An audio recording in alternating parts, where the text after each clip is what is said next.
Today, Sitearm and I are going to talk to you about identity. And then we'll have a little bit of interactivity afterwards so you don't get too bored. And we'll play around with your avatars and see what we can do. So just to start off, I'm going to hand over to Sitearm. Sitearm, the floor is yours. Okay. So hello and welcome. I should mention this is from a formal conference presentation that John and I did that is also published on the TUD academic server. Welcome to this presentation on Avatar, Identity with Intent. The purpose of this presentation is to think of identity as a choice. Understanding this approach can empower our actions and results in the virtual and natural worlds. I am James Neville of Online Media Service Development One LLC, Texas. My co-presenter is John O'Connor of Technological University, Dublin, Ireland. John and I teach learning in virtual reality for virtual worlds projects and programs. In this presentation, we will share principles and practices of identity with intent, taken from our actions teaching collaborative online engagement to university clients as avatars in a 3D virtual reality environment. We will conclude with a recap and opportunity for discussion.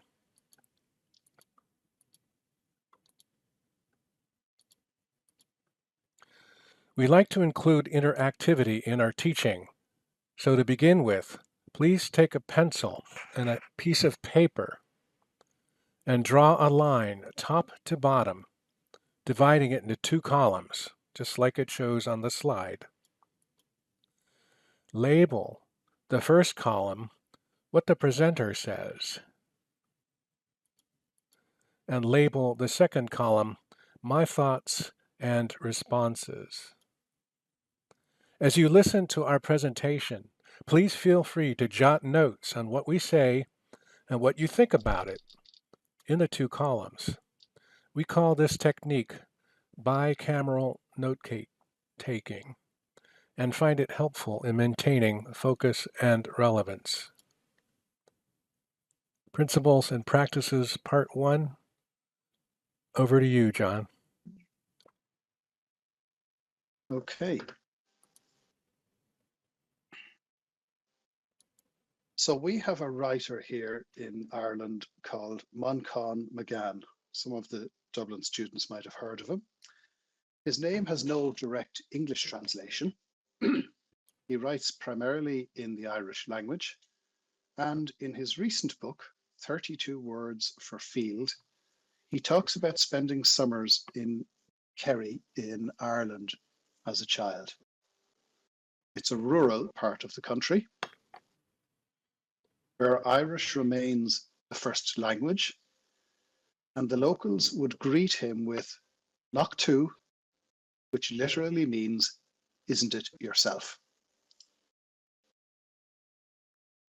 He would answer, "Is me, it's me," and adds that although I was never all that certain who I was, I envied the locals their sense of certainty. To reflect on who we are, our identity, and more particularly to think about the idea of self, we really need to begin by contemplating the nature of reality.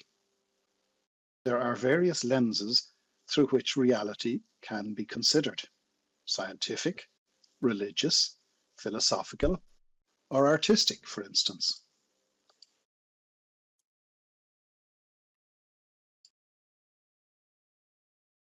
It may even be said that the true purpose of life is to come to some understanding of reality. This is what Socrates intended, according to Plato, when he claimed that the unexamined life is not worth living.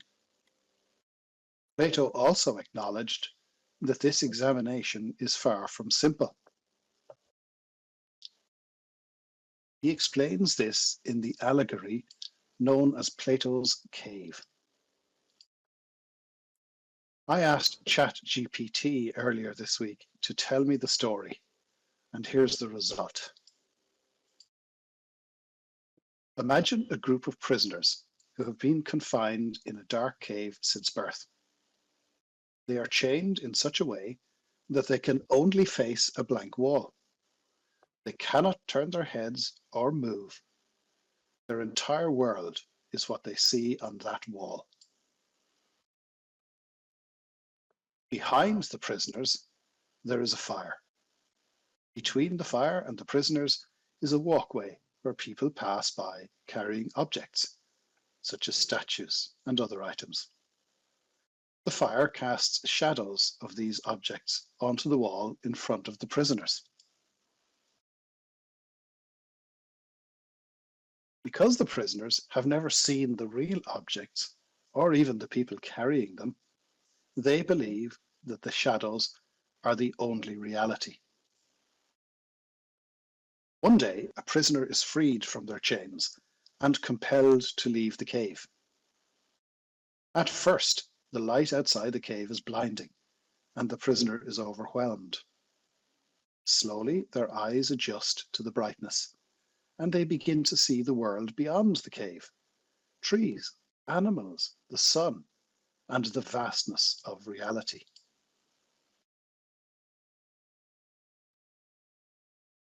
This experience is, of course, transformative.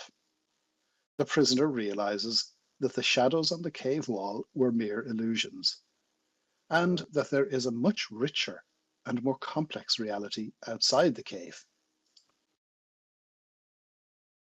The sun, the ultimate source of light, is understood to be the source of all truth and knowledge. The freed prisoner, of course, feels a duty to return to the cave and share their newfound understanding with the others. However, when they go back into the darkness, their eyes struggle to readjust. The other prisoners, still chained and accustomed to the shadows, mock and reject the returned prisoner. They cannot comprehend the idea that there is a reality beyond the shadows that they see. Some might even grow hostile, preferring their familiar illusions to the challenge of confronting an unknown truth. Plato proposes that seeking the truth is a painful process and is also an individual journey that, once embarked upon, does not permit a return to previously comforting beliefs. In fact, the French philosopher Jacques Derrida goes even further. He claims that we can never completely leave the cave at all. We can move from one cave to another, but there is no getting outside the cave. Scientists explains theoretical physicist Sean Carroll actually spend more time thinking about what they do not know about the nature of reality rather than what they do know. He suggests the world appears to us in layers rather than one single unified thing. Thus, there are different ways of talking about reality.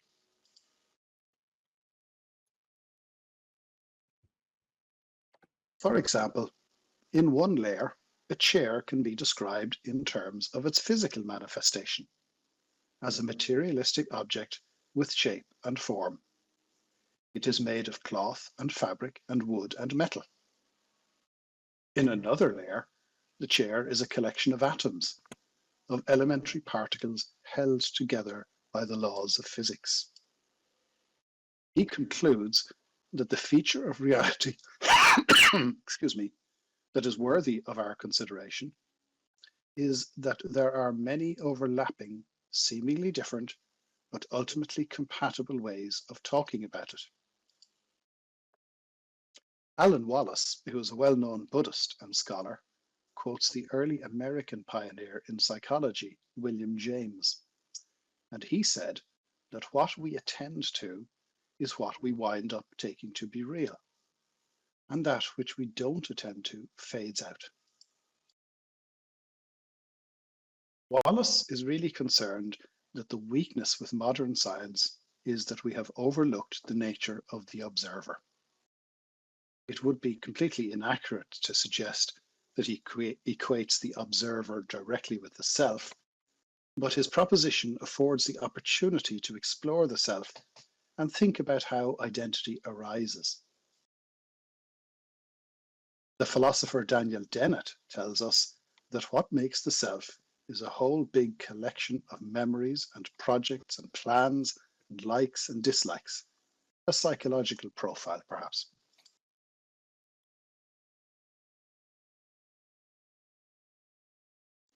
Faced with a complicated living human being, we try to make everything cohere around a single point. That's the self, the center of narrative gravity. He believes that this only seems to be consciousness, but it does not follow that there is actually consciousness. In fact, he is adamant that the self is an illusion. On the other hand, philosopher Galen Strawson suggests Dennett's position is provably false. He argues forcibly that our experience of consciousness cannot be denied, and he wonders if it is not the incompatibility with physics that leads Dennett and others to say consciousness must be an illusion. Anil Seth, a British neuroscientist, goes even further. He says we don't just passively perceive the world, we actively generate it. Our brains hallucinate our conscious reality, but it is a controlled hallucination in which the brain's predictions are being reined in by sensory information from the world. In fact, we're all hallucinating all the time. It's just when we agree about our hallucinations, we call that reality.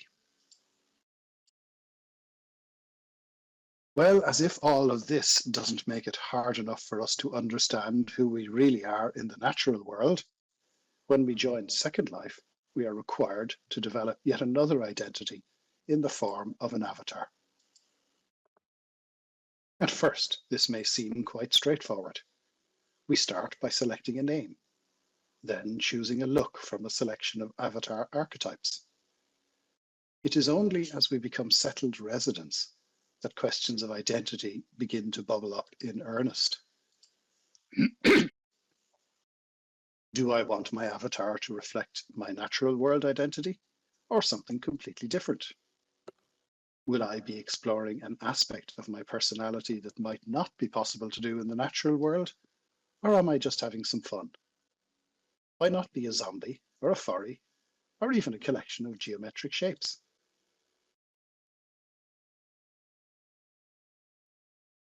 Some people, like me for instance, try to bring our natural world identities into Second Life by designing avatars that match our physical selves as closely as possible. This is because my reason for being here is to teach. Therefore, my avatar requires the use of my credentials from the natural world. But in actual fact, most residents, except maybe for you students who are here for a class, come to explore a second life, to reinvent themselves in some way. There can be many reasons for this, but the result is usually the same. They prefer to remain anonymous, perhaps, to all but a few close friends. Virtual worlds affords the opportunity to explore different personas, different personalities, different selves in a relatively safe environment, and perhaps even without consequence. Nevertheless, identity and the development of ourself is not without repercussions. It is a continuous process rather than a single act. And while much of it takes place in our subconscious, it is our contention that our identity is not entirely outside our control.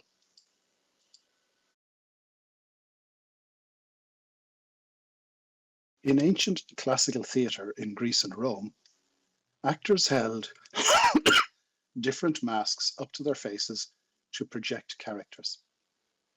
The Greek term for mask is persona, leading to our use of the term today. We all use different personas, depending on the social situation in which we find ourselves. The person we are when at home with family is not necessarily the same one who goes to work, who socializes with friends, or the individual who attends this class. And the private self may well be one that is not revealed to anyone else. These personas are developed over a lifetime in response to social engagements and interactions, frequently without a conscious decision, but somewhat automatically in the subconscious part of the mind.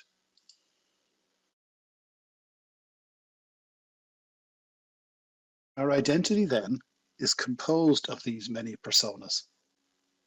The Lebanese-French writer, Amin Maalouf, opens his book In the Name of Identity with a question. So, am I half French and half Lebanese? He answers, of course not. I haven't got several identities. I've got just one. He asserts that identity isn't given once and for all. It is built up and changes throughout a person's lifetime. This echoes the concept of conjugating identity, given to me by Awam Amka, the Nigerian playwright and professor of drama at Tisch School of the Arts in New York. I like this notion of identity because it encompasses the continual recitation of ourselves while recognizing the self as a composite of our many personas.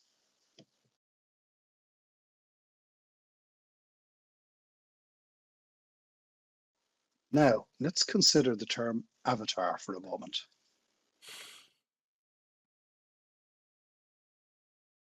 It was first introduced to the digital games space in the 1980s by Richard Garriott, developer of Ultima 4, Quest of the Avatar. He later explained that he wanted the player to respond to what are called moral dilemmas and ethical challenges as they personally would respond.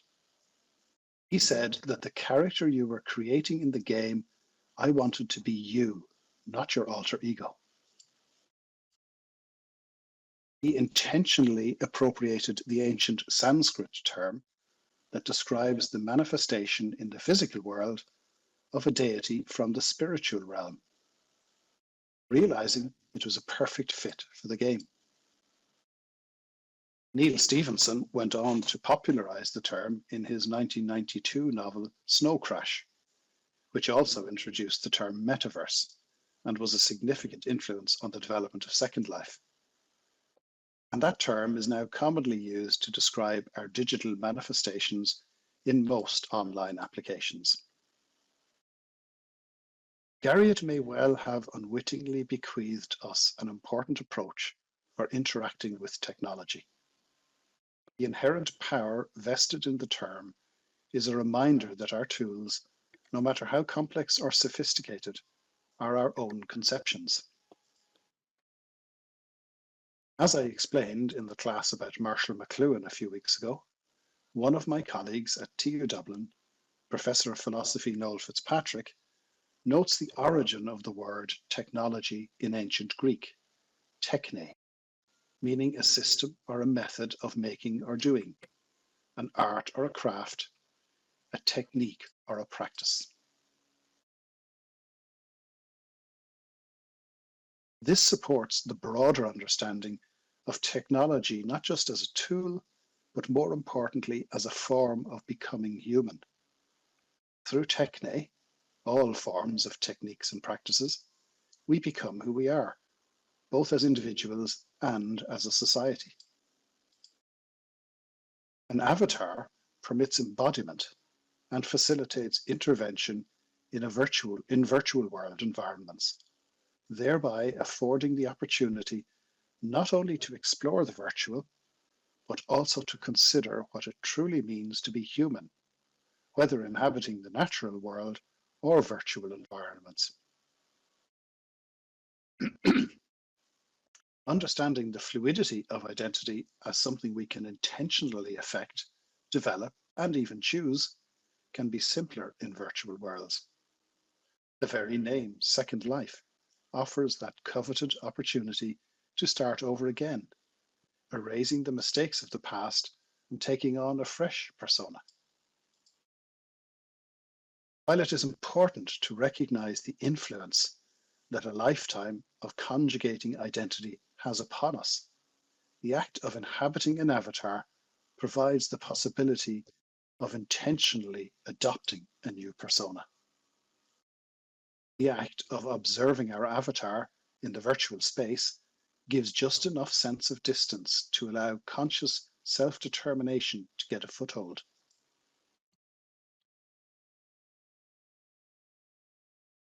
This powerful phenomenon, in which the behavior of an individual within virtual worlds is changed by the characteristics of their avatar, is recognized in psychology as the Proteus effect. In 2007, Nick Yee and Jeremy Bailenson demonstrated this effect, and the results of their studies showed embodiment produced more significant behavioral changes than mere observation of the same visual stimuli. We see ourselves as our avatars, which shapes our behaviors. For instance, in one study, participants who reported that they had designed their avatars to be more attractive also reported engaging in more confident and extroverted behavior when compared to their real-world behavior. This exploration of identity naturally leads to a discussion about responsibility. A significant part of being a university student is the process of becoming citizens who will contribute to the development of society. To do this, you need to refine your approach to responsibility. Responsibility for yourself and for society, which increasingly means our global society. So set aside some time to think about your own responsibility from three distinctly related perspectives: personal, professional, and social. This all leads to our belief that identity with intent is about the power of knowledge leading to awareness and resulting in action. Back to you, Sitearm. Thanks, John. This is part 2 of Principles and Practices. Avatar, identity with intent, rests on a foundation of self-perception as conversations in physical, emotional, and cognitive realms. These conversations are language statements, of which half are inherited and half are potentially self-spoken. Our physical bodies are fully capable of self-speaking. Lift up your right arm and point. You've just given a language statement in physical. As extensions of our physical bodies, our avatars are also capable of self-speaking. You did that today when you flew here. The potential for self-speaking gives us the opportunity to enhance the quality and interactions of our lives, to more fully create expressions in physical reality of the ideas and feelings we first imagine and experience in mental reality.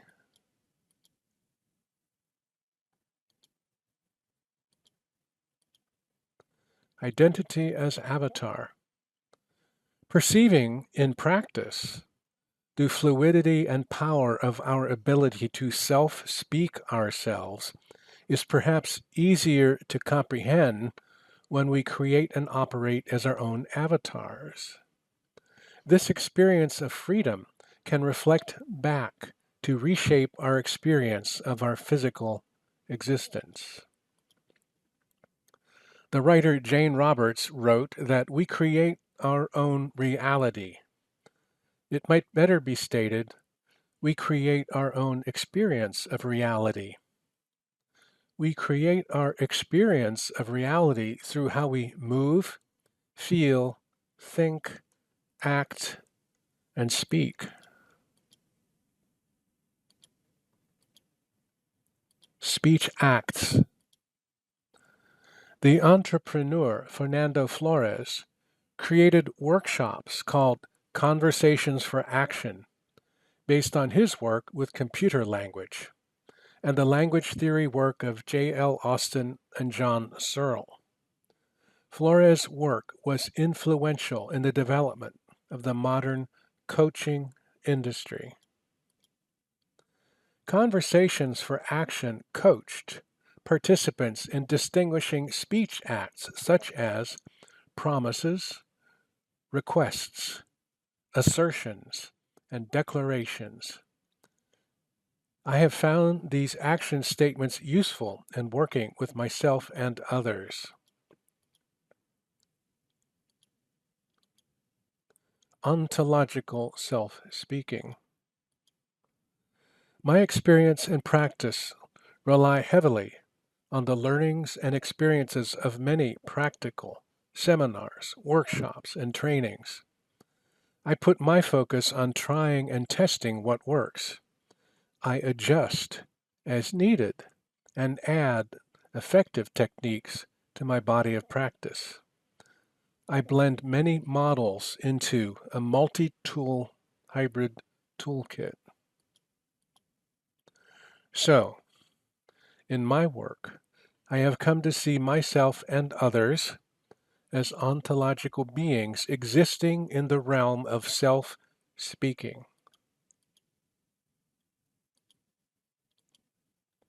Identity is fixed and fluid.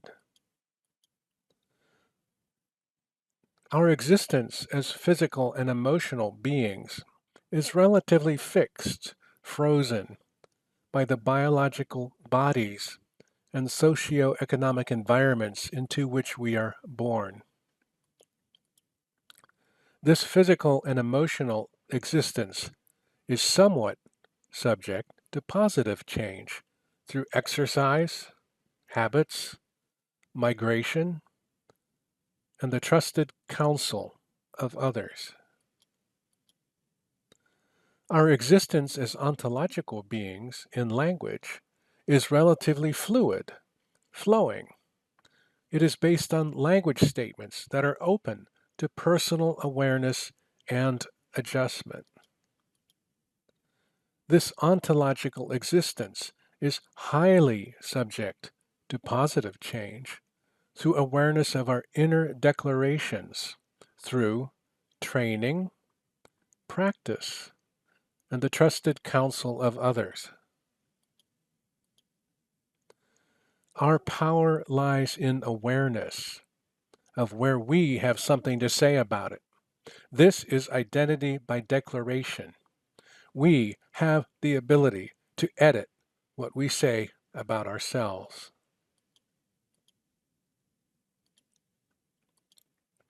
Here is an exercise you can try. Identity as language statements. On a sheet of paper, draw a vertical line, like on this slide. Label the first column, what other people say about me. Label the second column, what I say about me. Then identify some positive things others have said about you and jot them down in the left column. Identify some negative things others have said about you and put them down in the left column. Now identify some positive things that you say about yourself and put them in the right column. Identify some negative things that you say about yourself and jot them down in the right column. If you look over what you have written in the left column, this is your public persona. It is how you are perceived by others. If you look over what you've written in the right column, this is your private persona. It is how you are perceived by yourself. This is an example of your ontological identity expressed in words. It is a dynamic, self-maintaining, intertwined ball of threads of conversation, some mutually supporting each other, and some mutually contradicting each other, adding and dropping and changing as we go through life experiences. What we say about ourselves in the inner dialogue is editable. However, our ontological identities pretty much roll along as is until there is an impetus for change. The impetus can be external from others, or it can be internal from ourselves. When you edit your inner dialogue, you will still have to follow through with actions and results in your outer dialogue. One tip is to let people know about your new self and have them begin to reflect it back at you. This way it begins to show up on the public persona column as well as the private.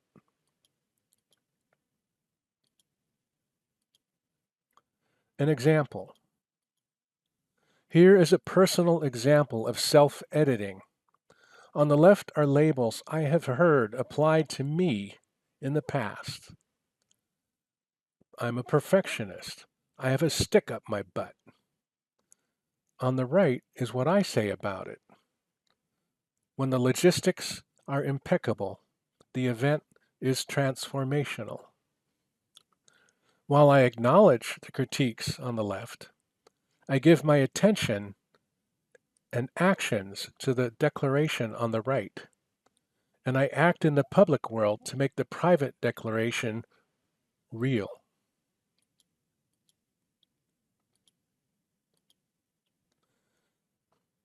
Identity and team roles.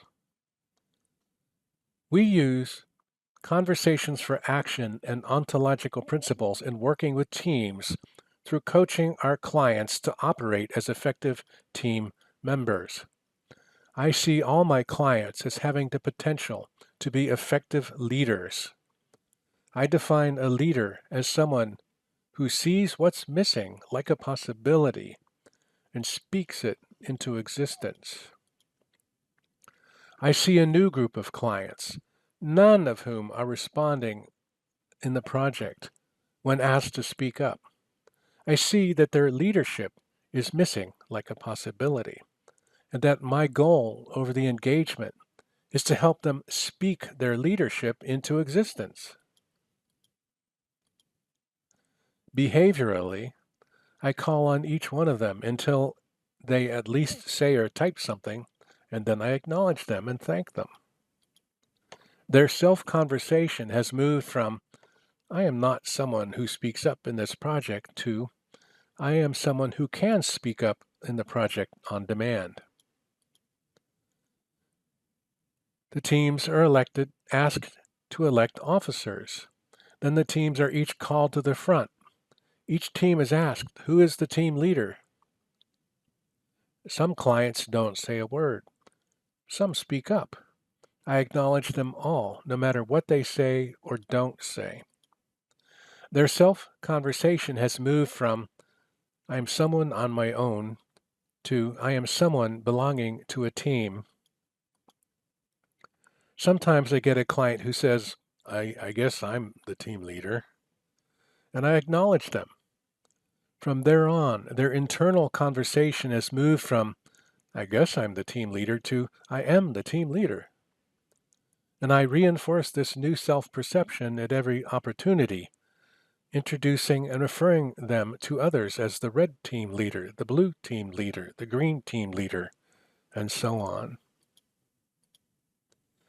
Let me be clear. I don't tell the clients all this that I'm telling you. I learned that it sunk in better through live fire exercises for the clients to experience themselves as members of a team and to experience themselves as team leaders. But I'm telling you the theoretical basis of this practice because I enjoy sharing it. I invite you to test this ontological point of view yourself for application. At the end of each engagement, we have a debrief with the clients and ask them, how did this go for you? What did you like and what did you wish? Frequently, clients say, it was easier for me to speak up as an avatar than it is in real life. So that gives a good example of the freedom of being an avatar. Interestingly, some clients say it was harder for me to speak as an avatar than in real life. So that gives a good example of the power of seeing yourself in more than one realm and realizing that you are a more fluid being than you may have realized. There are 9 teamwork roles. We identified these in the team talk. Identified by research, Belbin, as being effective in order to facilitate team progress. I think of these 9 roles as optional masks or personas, such as leader, coordinator, specialist, implementer, that I can choose to wear on one particular team and take off and replace with a different mask on another team. In our client work, we have them elect a team leader and a communication coordinator on a formal basis. This covers 2 of the team roles. But we keep our eyes on them for those individuals who can act as specialists in building or communication or reliable team workers. As the clients become more familiar with each other, they begin to distribute who does what amongst themselves. They are learning to see and express themselves as different and new personas than they have perhaps ever experienced before.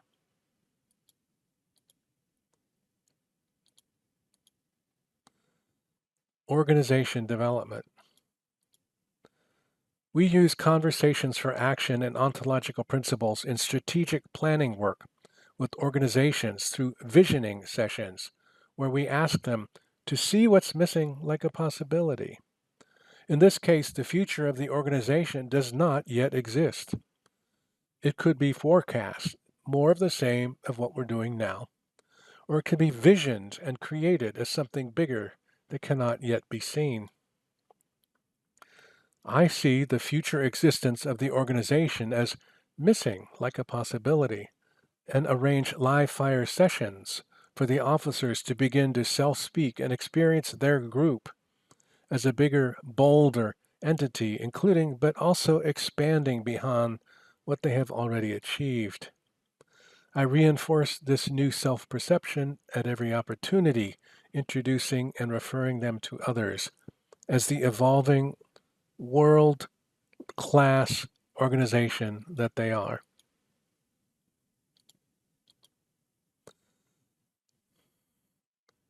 Identity is multimodal.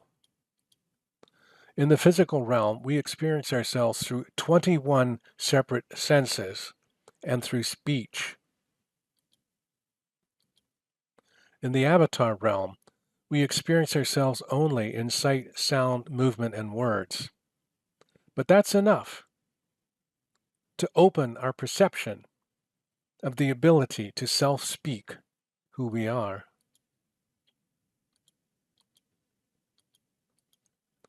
Creating an avatar is deliberate and requires thought in doing so. We experience our identities and abilities as more fluid. We experience the opportunity to self-speak ourselves. We experience the power to take on bigger roles and challenges. We are avatars, identity with intent. Over to you, John.